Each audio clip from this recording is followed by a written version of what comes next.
Merci beaucoup. On va maintenant à l'étranger, on va au Royaume-Uni pour entendre parler du projet le New Model Building qui porte sur la conception de bâtiments résidentiels multi-étages en bois massif. Et on a la chance d'accueillir Andrew Waugh, architecte associé de Waugh Thistleton Architects, et José Torero, professeur à l'Université College de Londres.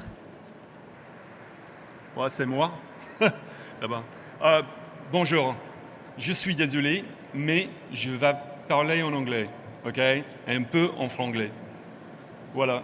So this is us. We're Waugh Thistleton Architect. We're an architecture practice based in London. And for the last 20 years, we've been working in mass timber. We built our first mass timber building in 2001. We've completed 30 projects, more than 30 projects now in the UK, France, and the United States. And I just wanted to show this quickly because I know this is a conversation about fire, but we need to remember why we're here and why we're doing this and what the point is. And we're doing this because of the climate crisis. And the climate crisis is not a future crisis, it's not a future situation, it's the here and now. And the here and now is the heat waves and the flooding and the disasters, and it's Donald Trump.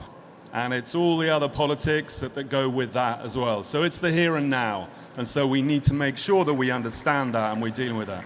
Oh, thank you. And so we see a future of architecture, a low carbon architecture, as a future of opportunity, one that is about collaboration with clients and manufacturers, with foresters and environmentalists, with clients and with contractors. This is one that has to be about constant innovation, understanding the material that we're using and understanding the effect and the difference, the changes that will have on architecture, on construction. But it also is about beauty. It's about making sure that these buildings are beautiful buildings. This has to be a situation, an opportunity for beauty, for a better architecture. So that's that done. Anyway, our first building, first tall building in 2008, Murray Grove, 9 stories, made of timber, 4 people, 27 days. Really simple, really beautiful. It smelled so good. It was so quiet and so fast and no waste. And lots of timber. Probably twice as much timber as we needed in hindsight. But understanding the opportunities that we have here to replace concrete and to replace steel with timber, a viable alternative for a different way of building. This is not a peripheral activity. This is an opportunity for a high-density urban architecture made from bio-based materials. And we've done a few. We've completed, as I said, now 30, learning all the time. Every project is different. Every project, we use less timber per meter square of building. This is also one of our aims as a practice. And you can see, this is a big building. This is 18,000 square meters, 10 stories. This is about 5-6 years ago in the UK. Would have weighed 10,000 tons in concrete. It weighed less than 2,000 tons in timber. And it was very fast. So you can see by the time the train was gone, the building's finished. And now to talk about the new model building project. The new model building came as a result of a number of different things. It came as a result of Grenfell in the UK. It came as a result of realizing that we need to acknowledge that this wonderful building material that we're building with that makes these beautiful buildings that smell so good and feel so healthy and can be good for our planet, that this is a building material that is combustible. This is a building material that burns. And we began to see buildings going up that didn't feel safe to us, especially post-Grenfell, that didn't feel like this was the right thing to do. And so for us as a practice, it became increasingly important, and with our relationship with José and José's department at the University College London, an understanding about how we need to think about these buildings.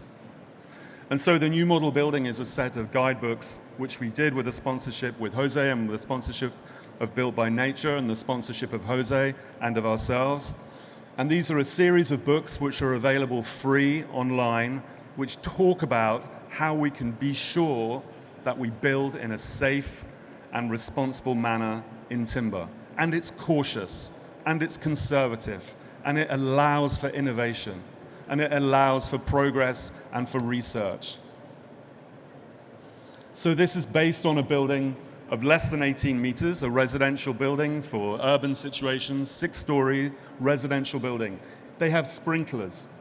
It's super low carbon, less than 300 kilos of carbon equivalents per square meter. It meets all UK building regulations, which are pretty much the same as French regulations, just the other way around. And the aim of this was to achieve a full pre-approval for code, for building regulations, so that anybody building with this system would be confident in the knowledge that they would be able to achieve building regulations and a full warranty and guarantee from the contractor. Bon, alors je vais parler en français et je vais toucher au côté de la sécurité incendie. Et quand on a conçu le problème de cet immeuble, ça venait après Grenfell, comme Andrew vient de dire, et il avait une énorme réticence du côté des autorités, des pompiers, d'accepter des immeubles en bois. On savait parfaitement qu'on avait un principe fondamental à respecter, c'est qu'indépendant du matériel de construction, il fallait donner la meilleure opportunité aux gens d'avoir la sécurité. Et par contre, on travaillait avec un problème, un contexte où il avait un manque de compétences professionnelles énorme. On avait une énorme réticence pour accepter ce type d'édification. Et aussi, il avait une confusion énorme de qu'est-ce que c'était vraiment un immeuble sûr, où on pourrait assurer ce principe. Et pour ça, l'objectif n'a jamais été de construire ou de dessiner l'immeuble parfait, l'immeuble optimisé. C'était de dessiner un immeuble qu'on était capable d'expliquer aux gens de telle façon qu'on pouvait augmenter la sûreté et l'acceptation de cet immeuble. Alors, on a démarré avec ce qu'on voulait faire et après, on a commencé à revenir en arrière doucement. Jusqu'au point où tout le monde était confortable que cet immeuble était sûr. Et on s'est rendu compte qu'il a fallu aller à un point très extrême. Et dès le début, c'était combien de bois on peut avoir exposé. Et c'était une énorme question et finalement, on est arrivé à la conclusion que pour que l'immeuble puisse être accepté pour la majorité des gens, il fallait que ce soit complètement couvert avec des matériels non combustibles. De telle façon que, comme principe, le bois ne serait jamais allumé. Alors, le fait que le bois ne serait jamais allumé impliquait aussi une épaisseur. La couche de protection devrait être très très importante pour que la température du bois n'arrive jamais à des conditions d'allumage. Et on a touché sur tous les composantes internes de l'immeuble de telle façon qu'il pourrait avoir la performance adéquate pour les pires des conditions d'incendie. Alors on a traité des conditions très extrêmes pour assurer que le bois ne s'allume pas dans aucune des conditions. Et pour toutes les composantes externes, et ça vient aussi des retours d'expérience de Grenfell, le problème de détail vis-à-vis le système externe, la façade de l'immeuble, c'était un élément très très important et il fallait s'assurer complètement que le feu ne pouvait pas se propager des autres étages et qu'il ne pouvait pas rentrer, après avoir sorti, il ne pouvait pas re-rentrer dans l'immeuble. Finalement, les détails, les intersections, tous les composants, il fallait que ça soit fait de la façon la plus adéquate. Et finalement, dès qu'on avait assuré tous ces principes, on pouvait traiter tout le reste, l'évacuation, les systèmes de désenfumage, la résistance au feu, tout le reste pouvait être traité de la façon conventionnelle. Et ça permettait les gens, une fois de plus, d'avoir confiance sur les dessins de l'immeuble parce que la plupart de la stratégie de protection incendie est une stratégie purement conventionnelle. Et Alors après, on s'est rendu compte que si on veut mettre tous ces éléments en place, il a un problème de main-d'œuvre. La main-d'œuvre doit être du même niveau.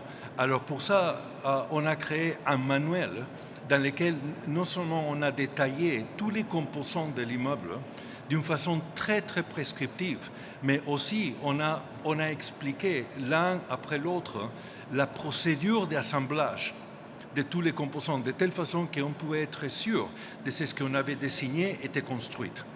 Et de telle façon, on a aussi assuré que le problème de main-d'œuvre était pris en compte. Le résultat, je veux dire une fois de plus, ce n'était pas l'immeuble que j'aurais bien aimé dessiner, mais c'était un immeuble que je pouvais parfaitement expliquer à tout le monde.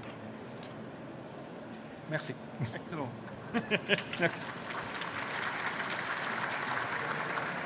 And just to sum up, this is a building typology that works both for platform CLT, it works for post and beam. It also talks about moisture.